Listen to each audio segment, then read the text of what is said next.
ଯେତେ ଯାହା କଲେ କ'ଣ ହେବ, ଏ ପିଲା ଦୁଇ ଜଣଙ୍କର ଝଗଡ଼ା ହେବା କଥା ହିଁ ହେବ। ସାଙ୍ଗମାନେ ଦେଖନ୍ତୁ, ଏ ଖେଳନାଟି ପ୍ରଥମେ ଆମ ବଡ଼ ଝିଅ ପାଇଁ ଆସିଥିଲା, ଯେଉଁଟାକୁ ଦେଖି ମୋ ଝିଅ ସବୁବେଳେ କାନ୍ଦୁଥିଲା। ଆଉ ତା ପାଇଁ ଗୋଟେ ମଗାଇ ଦେଇଥିଲି ଯେ ତାଙ୍କର ଖେଳ କମ୍ ଝଗଡ଼ା ବେଶୀ ହେଉଛି। ଯେଉଁଥିପାଇଁ ତା ମାଆ ଏଠି ବସିକି ସବୁ ସାମ୍ପଲ୍ ବନେଇକି ଦେଖାଉଛି ଯେ କେମିତି ସବୁ ବନେଇବେ।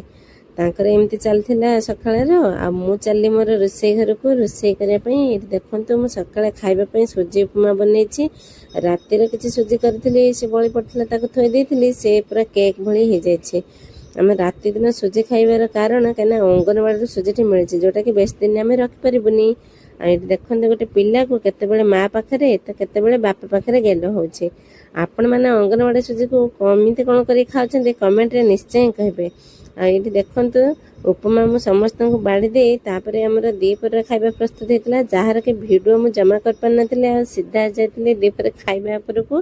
ଆଉ ଏଇଠି ଦେଖନ୍ତୁ, ସାର୍ଙ୍କୁ ଦେଇଥିଲି ଖାଇବା।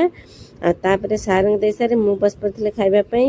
ଆଜି ମୋର ବହୁତ କିଛି କାମ ଥିଲା, ଏତିକିରେ ରହିଲି। ଜୟ ଜଗନ୍ନାଥ।